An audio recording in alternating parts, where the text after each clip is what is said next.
नमस्कार, मैं Ravish Kumar. E rickshaw के बारे में आप क्या सोचते हैं? ई रिक्शा के बारे में मैं वीडियो क्यों बना रहा हूं और ई रिक्शा के बारे में मैं वीडियो क्यों ना बनाऊं? क्या आप ई रिक्शा के बिना भारत के किसी भी शहर या उस शहर के किसी भी सड़क की कल्पना कर सकते हैं? ई रिक्शा ट्रैफिक जाम का कारण है या रोजगार का सबसे बड़ा जरिया? हमने कई लोगों को भड़ास निकालते सुना है कि ई रिक्शा के कारण सड़कों पर जाम बढ़ गया है। याद कीजिए, जब ई रिक्शा नहीं थी तब भी सड़कों पर जाम था और उतना ही ज्यादा। आज जाम है तो इस वजह से कि कहीं और काम नहीं है। भारत की सड़कों पर ई रिक्शा के बढ़ने का संबंध सीधे सीधे बढ़ती बेरोजगारी से है। एक बार इस सवाल पर आ जाइए कि सड़कों पर ई रिक्शा की संख्या क्यों बढ़ी है? केवल महानगरों में नहीं, शहरों से लेकर कस्बों और गांवों में ई रिक्शा की संख्या क्यों बढ़ती जा रही है? क्योंकि रोजगार नहीं है। खासकर कोविड के बाद आपने नोटिस किया होगा कि हर शहर में ई रिक्शा की संख्या बढ़ती गई है। वक्त आ गया है कि ई रिक्शा को रोजगार का राष्ट्रीय पहचान घोषित कर दिया जाए, बल्कि इसे राष्ट्रीय रोजगार कहा जाए। रोजगार का नया चेहरा ई रिक्शा, इसमें कोई शक नहीं कि ई रिक्शा के कारण सड़कों पर भीषण समस्या बढ़ गई है, लेकिन इसमें भी कोई शक नहीं कि ई रिक्शा के कारण रोजगार भी मिलने लगा है। इस पर अध्ययन होना चाहिए कि आज भारत का आईटी सेक्टर ज्यादा रोजगार देता है या ई रिक्शा सेक्टर दे रहा है। किसी की नौकरी चली गई है तो ई रिक्शा चला रहा है, किसी को नौकरी नहीं मिल रही है तो ई रिक्शा चला रहा है, किसी को दिहाड़ी कम मिल रही है तो ई रिक्शा चला रहा है, किसी को कम सैलरी मिल रही है तो वो काम छोड़कर ई रिक्शा चला रहा है। अलग अलग कारणों से लोग ई रिक्शा चलाने लगे हैं। आज भारत की सड़कों की पहचान अगर किसी एक वाहन से है तो वह ई रिक्शा है। ई रिक्शा ने हमारे शहरों की पहचान बदल दी है। यह छोटा सा वाहन भारत की आर्थिक नीतियों की नाकामी के कारण पसरता जा रहा है, लेकिन अपनी क्षमता से ज्यादा भारत की अर्थव्यवस्था में माल ढोकर और रोजगार देकर योगदान भी कर रहा है। मुजफ्फरनगर के शिव चौक चले जाइए, नोवेल्टी चौक चले जाइए या महावीर चौक, ई रिक्शा की भरमार दिख जाएगी। भारत की सड़कों पर ई रिक्शा छा चुकी है, उसी का वर्चस्व नजर आता है। मुजफ्फरनगर में करीब 13,000 ई रिक्शा पंजीकृत है। आगरा में इसकी संख्या इसी के आसपास बताई जाती है। यूपी में ई रिक्शा का पंजीकरण होने लगा है। अलग अलग राज्यों में अलग अलग नीतियां हैं और कहीं तो नीतियां भी नहीं है। दिल्ली में भी पंजीकरण होता है, लेकिन बहुत सारी ई रिक्शा बगैर पंजीकरण के दिल्ली में चल रही है। कई शहरों में यही सुनने को मिला है कि जितनी ई रिक्शा आप सड़कों पर पंजीकृत तरीके से देखते हैं, उससे कई गुना ई रिक्शा उस शहर में चल रही है। वैध और अवैध के बीच बटी ये ई रिक्शा आज भारत के युवाओं को वैध तरीके से रोजगार देने लगी है। चाहे जैसे भी हो, आसानी से उपलब्ध हो जाती है। बेरोजगारी के इस दौर में इसके लिए ई रिक्शा की तारीफ होनी चाहिए। मोदी सरकार के स्किल इंडिया ने भी इतने लोगों को रोजगार नहीं दिया होगा जितना बिना किसी स्किल वालों को रोजगार ई रिक्शा ने दिया है। ये और बात है कि आज इनकी संख्या बढ़ने से अब इनकी भी कमाई घटने लगी है, लेकिन कम कमाई की भी नौकरी इतनी ज्यादा हो गई है कि युवा मजबूरन ई रिक्शा चलाने लगे हैं। मैं फिलहाल तो ई रिक्शा चला रहा हूँ। मैं तो पहले अपनी दिहाड़ी मजदूरी करता था, ये 7-8 साल हो चुके रिक्शा स्टेशन पर। मजदूरी क्या अपनी दाल रोटी चल रही, तो वो हिसाब नहीं है जो होना चाहिए। मैं 1 साल से टेम्पो चलाऊंगा, अपना मजदूरी हो जाए 500-400 रुपए की। टेम्पो में काम करता हूँ, जब से ई रिक्शा आई इतने बढ़ जाते हैं 500-400 रुपए, 300-400 500 अपना खर्चा चल रहा है। फिटनेस है, बीमा है, टैक्स है और ड्राइविंग लाइसेंस है रिक्शा चलाने का। पहले ट्रैक्टर चलाते थे, ट्रैक्टर आमदनी कम है, ये तनख्वाह कम देते हैं। रिक्शा में है मजदूरी हो जाती है अपनी, नहीं अपने मजदूरी कर लेते हैं। मजदूरी जितनी हो जाएगी 500-400 रुपए कमा ले। ई रिक्शा ज्यादा हो रही है, आमदनी कम हो रही है फिलहाल।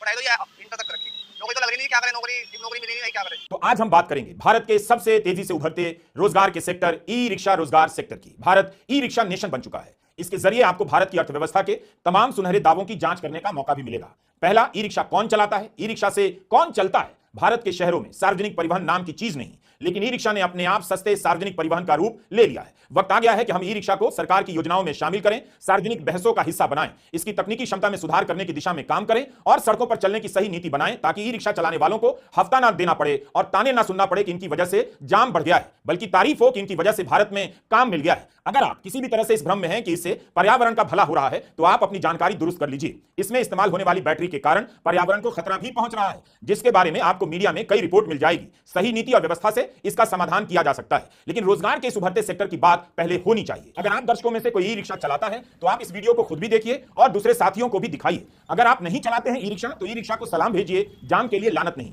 जैसे ही आप सोचेंगे कि भारत के युवा ई रिक्शा चलाने के लिए क्यों मजबूर हो रहे हैं, आपको जवाब मिलना शुरू हो जाएगा कि टेलीविजन पर हिंदू मुस्लिम की बहस क्यों ज्यादा दिखाई दे रही है। इसका जवाब भी मिलेगा कि 10 साल में हम रोजगार के बहुत अच्छे सेक्टर विकसित नहीं कर पाए। कम से कम कमाई के सेक्टर पैदा करने वाला देश बन गया है भारत। होम डिलीवरी के लिए दौड़ती सड़कों पर मोटरसाइकिल देखिए या फिर आपके घर के सामने खड़ी ई रिक्शा। भारत की जवानी के पास आज यही दो सबसे बड़ा रोजगार का साधन है। ई रिक्शा का सेक्टर सरकार के कारण पैदा नहीं हुआ, बल्कि बेरोजगारी के कारण अपने आप भी पैदा हुआ है, लगातार पसरता जा रहा है। ई रिक्शा ने केवल दूसरे शहर में पलायन करने वालों को रोजगार नहीं दिया, बल्कि अब यह अपने ही शहर और गांव में लोगों को रोजगार दे रही है। फिर भी इसकी कोई संख्या नहीं होनी चाहिए कि भारत में इस वक्त कितनी ई रिक्शा चल रही है, कितनी कंपनियां हैं जो ई रिक्शा बनाती हैं और कितनी कंपनियां हैं जो इसके पार्ट्स बनाती हैं। इन सबका एक पोर्टल होना चाहिए और अलग से ई रिक्शा मंत्रालय होना चाहिए। मंत्री का नाम ई रिक्शा मंत्री होना चाहिए। हमने कोशिश की कि कुल संख्या पता चल जाए कि भारत में इस वक्त सड़कों पर कितनी ई रिक्शा चल रही हैं, हम सफल नहीं हो पाए। एक पुरानी मीडिया रिपोर्ट मिली 2022 में FADA फाडा यानी federation of automobile dealers associations ने एक आंकड़ा जारी किया था कि उस साल ऑटो रिक्शा से ज्यादा ई रिक्शा की बिक्री हो गई थी। 2,49,000 ई रिक्शा बिक गई।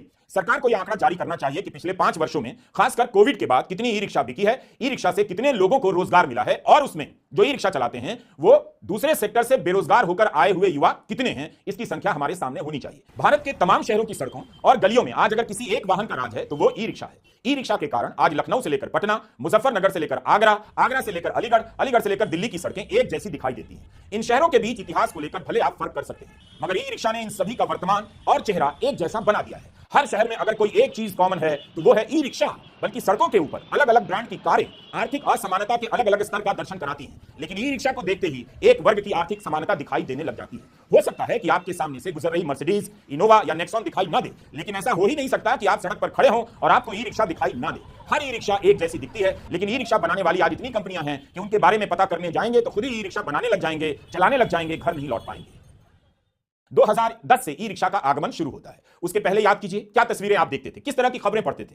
नगर निगम का अभियान चलता था, हर साल सड़कों से साइकिल रिक्शा उठाई जाने लगती थी, जब्त हो जाती थी। लाइसेंस के नाम पर पैडल रिक्शा को उठाकर निगम के अफसर कहीं बंद कराते थे। पैडल रिक्शा या साइकिल रिक्शा को तब सम्मानित नजर से नहीं देखा जाता था, कमजोर की सवारी मानी जाती थी और चलाने वालों को कमजोर समझकर कोई भी हाँक लेता था। आज यह समय बदल गया है। सड़कों पर ई रिक्शा की तादाद इतनी बढ़ गई है कि वही इसकी ताकत में बदल गया है। ई रिक्शा अपने आप में किसी भी शहर में एक मजबूत वोट बैंक है। आप इतनी आसानी से ई रिक्शा पर हाथ नहीं डाल सकते हैं जितनी आसानी से पैडल रिक्शा चलाने वालों को हाथ दिया जाता था। तब उनकी संख्या कम होती थी, मगर अब ई रिक्शा की संख्या हजारों में, किसी किसी शहर में उससे भी ज्यादा भर गई है।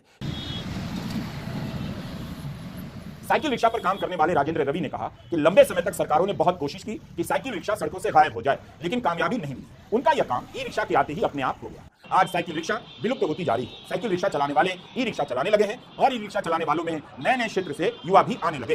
भारत में बेरोजगारी बढ़ रही है, इसका सबसे बड़ा प्रमाण है भारत की सड़कों पर ई रिक्शा की संख्या का बढ़ना। ई रिक्शा की पार्किंग और चार्जिंग भी एक सहयोगी रोजगार का अलग केंद्र है। ई रिक्शा के पलपूसे बनाने के रोजगार पर अलग से अध्ययन और बात होनी चाहिए। यह सेक्टर आज काफी बड़ा हो चुका है, इसे अब ऑर्गेनाइज सेक्टर के रूप में देखने की जरूरत है। सड़कों पर आप ई रिक्शा को चलते हुए देखिए और ई रिक्शा से बची हुई सड़क को देखिए। ई रिक्शा से बची हुई जगह ही दूसरी गाड़ियों के लिए अब सड़क कही जा सकती है। ई रिक्शा के भीतर बैठे लोग महंगाई के बोझ से दबे हुए नजर आते हैं। इन लोगों की कमाई यानी सवारी की कमाई लगातार घटती जा रही है, तो इनके लिए ऑटो विकल्प नहीं है, ई रिक्शा ही एकमात्र साधन है। इस सेगमेंट में सवारी की संख्या बता रही है कि 10 साल में मोदी राज में कितनी बड़ी संख्या में लोग आर्थिक तरक्की के तथा कथित एक्सप्रेसवे से उतार दिए गए हैं। ऑटो चलाने वालों के लिए कम दूरी का बिजनेस घट गया है। यही कारण है कि ऑटो रिक्शा और ई रिक्शा के बीच कभी कभी टकराव हो जाता है। दिल्ली में मेट्रो स्टेशन या रेलवे स्टेशन के बाहर जाकर देखिए, ऑटो और ई रिक्शा की होड़ देखने लायक होती है। इस होड़ ने ई रिक्शा चलाने वालों को, ऑटो रिक्शा चलाने वालों को क्रिकेट का बल्लेबाज बना दिया है। वे हर सवारी को विरोधी टीम की तरफ से आती हुई गेंद की तरफ देखते हैं, नजरें गड़ाए रहते हैं, कब लोक लेना है, कब कैच कर लेना है, कब शॉट लगाना है। ज़्यादातर ई रिक्शा के पास जो सवारी है वो ऑटो से निकला हुआ सवारी है, क्योंकि ऑटो पे चलना इससे ज़्यादा महंगा है बजाय ई रिक्शा के। लेकिन इसके बीच में कन्फ्लिक्ट भी है। जैसे आप मेट्रो पे चले जाएं या मार्केट में चले जाएं जहाँ पे ऑटो रखता है, स्टैंड है, वहाँ पे रिक्शा ई रिक्शा भी आ गया है। तो दोनों के बीच में झगड़े भी हैं, दोस्ती भी है, क्योंकि दोनों को इकट्ठे ही रहना होता है। एक तीसरी कठिनाई है कि ट्रैफिक पुलिस ने कुछ सड़कों पे चलने के लिए एक रोक लगा दिया है इनसे। अगर कोई व्यक्ति एक मोहल्ले से दूसरे मोहल्ले जाता है और बीच में अगर रोक वाली सड़क आती है तो उसे इलीगल माना जाता है। इससे बचने के लिए उन्होंने तय किया या सरकार ने उसे मजबूर किया, डिपार्टमेंट ने उसको मजबूर किया कि आपको अवैध रूप से उनको पैसा देना है। तो अलग अलग 3-4 पॉइंट होता है एक ई रिक्शा के चालकों के सफर के दौरान, और हर एक पॉइंट पे उसको 1000 रुपये देना पड़ता है। तो यह बहुत ही देखने वाला खूबसूरत रोजगार है, लेकिन इसके अंदर जो है बहुत सारी समस्याएं हैं। उत्तर प्रदेश सरकार ने कुंभ मेले के लिए ई रिक्शा का एक ऐप शुरू करने का फैसला किया है। ऐसी खबरें छपी हैं जिनमें लिखा गया है कि श्रद्धालुओं की सुगम, सुरक्षित और सुविधाजनक यात्रा के लिए योगी सरकार कटिबद्ध है। यानी ई रिक्शा सुगमता, सुरक्षा और सुविधा इन सब का प्रतीक बनता जा रहा है। ई रिक्शा पर इस वीडियो के लिए हम मीडिया में छपी हुई खबरों की तलाश कर रहे थे। नवंबर 2023 की जागरण की खबर है, सीएम योगी की सख्ती के बाद मथुरा की तर्ज पर अब लखनऊ में लगेगा ई रिक्शा पर प्रतिबंध, पंजीकरण पर लगाई गई रोक। फिर उसी साल दिसंबर की खबर मिली हिंदुस्तान और नवभारत टाइम्स की कि यूपी की योगी सरकार हर जिले में 250 ई रिक्शा बांटेगी। यह ई रिक्शा महिलाओं को दिया जाएगा। योगी सरकार के मिशन शक्ति योजना के तहत ई रिक्शा प्रशिक्षण कार्यक्रम आयोजित किया जा रहा है। इसके अंतर्गत प्रत्येक जिले से 1000 महिलाओं को प्रशिक्षित किए जाने का लक्ष्य है। तो आप अपने अपने जिले में, अगर आप उत्तर प्रदेश के हैं तो जाकर सड़कों पर देखिए कि इस कार्यक्रम के तहत कितनी महिलाएं ई रिक्शा चलाती हुई नजर आती हैं। पता तो कीजिए। कभी प्रतिबंध की खबरें तो कभी वितरण की खबरें। यह बताता है कि सरकार के पास कोई चारा नहीं, वो मुश्किल में है। कभी वह ई रिक्शा को जाम और सड़कों पर अराजकता के रूप में देखती है, कभी वो ई रिक्शा को काम के अवसर के रूप में देखने लग जाती है। लखनऊ की सड़कों पर जाकर देखिए, लगेगा कि अगर कोई एक वाहन इस शहर को पहचान दे रहा है तो वह है ई रिक्शा। ई रिक्शा ही लखनऊ के नए नवाब है। लखनऊ की सारी गरीबी और बेरोजगारी को किसी ने अपनी सीट पर बिठाया है तो वह है ई रिक्शा। यह वीडियो लखनऊ का है। जागरण की 2023 की एक रिपोर्ट मिली जिसमें लिखा है लखनऊ में हर महीने 1000 ई रिक्शा का पंजीकरण हो रहा है। तो इस तादाद में ई रिक्शा की खपत हो रही है, मतलब बेरोजगारी बढ़ती जा रही है। यहां एक और मसला है जिसके बारे में हमारे पास समग्र जानकारी नहीं है, लेकिन अंदेशे के रूप में हम व्यक्त करना चाहते हैं। ई रिक्शा के मालिकाना पैटर्न का मसला। इसके मालिकों का पैटर्न क्या है, वे किस राजनीतिक दल से संबंध रखते हैं, किसके कार्यकर्ता हैं, रूट को लेकर बहुत मारामारी रहती है। तो किस रूट पर कितनी ई रिक्शा चलेगी, किसकी ई रिक्शा चलेगी और ई रिक्शा चलाने वाले किसे हफ्ता देंगे, यह सब कौन तय कर रहा है, कैसे तय होता है। जाहिर है इसका संबंध राजनीतिक संरक्षण से भी होगा, और अगर पत्रकारिता जिंदा है तो वो इन सब चीजों के बारे में जानकारी जुटाएगी, छापने की हिम्मत होगी तो छाप देगी। देखना चाहिए कि क्या ई रिक्शा के पीछे मालिकों का नया नेटवर्क खड़ा हुआ है, मालिकों ने अपनी कमाई का हिसाब जीएसटी से लेकर आयकर विभाग को ठीक से दिया भी है या नहीं। कहीं ऐसा ना हो कि गली गली में ई रिक्शा संचालन के नाम पर राजनीतिक कार्यकर्ताओं को अवैध रूप से ठेके मिलने लगे हों। लेकिन यह सब अध्ययन का विषय है। बाकी स्थानीय पत्रकारों को सब पता है, बस खबरें नहीं छपती हैं। राज्यों में ई रिक्शा को लेकर रेगुलेशन का भी अभाव दिखता है, या जहां है भी वहां स्पष्टता नहीं दिखती है। दिल्ली में एक नियम है कि 1 साल के बाद इसका नवीनीकरण कराना होता है। कई ई रिक्शा बिना नवीनीकरण के ही चल रही हैं, क्योंकि इस पैमाने पर जो सरकार के मानक हैं इस तरह से बनाए गए हैं कि हो सकता है कि कई रिक्शा दोबारा पास ही ना हो पाए। कि ज़्यादातर ई रिक्शा चलाने वाले लोग हैं, उनके पास ई रिक्शा को खड़ा करने की जगह नहीं है और बैटरी चार्ज करने की जगह नहीं होती है। तो अब बहुत सारे लोग बल्क में ई रिक्शा को पार्क करने की जगह बनाया हुआ है, जहाँ ये पार्क करते हैं, और पार्किंग शुल्क के अलावा इनको बैटरी चार्ज करने का भी शुल्क देना पड़ता है। सरकार तो कहती है कि इसके लिए हम जगह जगह पे पार्किंग स्टैंड बनाए हुए हैं और जगह जगह चार्जिंग स्टैंड बनाए हुए हैं, लेकिन यह सब उनके पहुंच से बिल्कुल बाहर है। अगस्त 2024 में टाइम्स ऑफ इंडिया में एक खबर छपी है, ई रिक्शा को चार्ज करने के लिए अवैध तरीके अपनाए जा रहे हैं, जिससे दिल्ली में 120 करोड़ की बिजली चोरी हो रही है। इसलिए मैंने राजनीतिक संरक्षण की बात की। टाइम्स ऑफ इंडिया की इस रिपोर्ट में दिल्ली में पंजीकृत ई रिक्शा की संख्या 1,20,000 बताई गई है, लेकिन यह भी कहा गया है कि असली संख्या इससे बहुत अधिक हो सकती है। तो 120 करोड़ की बिजली चोरी की रिपोर्ट बिजली वितरण कंपनी की बताई गई है। ई रिक्शा की बैटरी को लेकर भी आपको कई रिपोर्ट मिलेगी, जिसमें इस बात का उल्लेख होगा कि इसके कारण प्रदूषण फैल रहा है, पर्यावरण को नुकसान हो रहा है, क्योंकि इसकी बैटरी में खराब रसायन का इस्तेमाल होता है, जिसे सुरक्षित तरीके से डिस्पोज करना चाहिए, मगर ऐसा नहीं होता। अगर हम सड़कों पर फुटप्रिंट के हिसाब से देखें तो ई रिक्शा में 8 से 10 सवारियां बैठी नजर आती हैं, और एसयूवी में अधिक से अधिक 5 या 6-7 लोग। आप और ठीक से देखेंगे तो दिख जाएगा कि एसयूवी यानी बड़ी कारें सड़क पर ज्यादा जगह लेती हैं, कम रोजगार पैदा करती हैं। ई रिक्शा कम से कम जगह में बहुत बड़ी संख्या में आ जाती है, यानी बहुत लोगों को रोजगार देती है, मगर एसयूवी को प्रगति का प्रतीक माना जाएगा और ई रिक्शा को जाम का जरिया। ई रिक्शा को जाम का विलन घोषित करने वाला समाज कारों में चलता है और कारों की नजर से सड़कों को देखता है, सड़कों को अपने बाप का समझता है। ई रिक्शा को जब भी देखें नमस्कार करें। याद रखें, बेरोजगार होने पर जब सारे रास्ते बंद हो जाएंगे तब ई रिक्शा से ही नया रास्ता मिलेगा। एक दिन ऐसा आएगा जब राजनीतिक दल ई रिक्शा वालों के अकाउंट में भी पैसा डालेंगे, उनके वोट के लिए, उनके लिए बीमा की योजना बनाएंगे। ई रिक्शा चलाने वालों को अपनी राजनीतिक समझ बेहतर करनी होगी। अगर उन्हें सड़क पर अधिकार चाहिए, जगह चाहिए, तो प्रशासन और राजनीतिक दलों से ठीक से संवाद करना होगा, वरना उनके कारण जो जाम लग रहा है, सड़कों पर जो अराजकता फैल रही है, एक दिन अमीर और मिडिल क्लास के दबाव के कारण उन पर भयंकर हमला होने वाला है। ई रिक्शा हटाओ अभियान चलने वाला है। शहरों को साफ करने के अभियान में ई रिक्शा को सड़कों से ही साफ करने का अभियान शामिल हो जाएगा। तो ऐसी स्थिति ना आए, इसलिए जरूरी है कि एक सुरक्षित रास्ता निकाला जाए। ई रिक्शा भी अपनी तरफ से नियमों का प्रस्ताव पेश करें, नियमों का पालन करें। मर्सिडीज चलाने वाले वैसे भी भारत छोड़कर जा रहे हैं, अमेरिका में बस रहे हैं, तो वक्त आ गया है कि ई रिक्शा को ही इंडिया का मर्सिडीज घोषित कर दिया जाए। नमस्कार, मैं रवीश कुमार।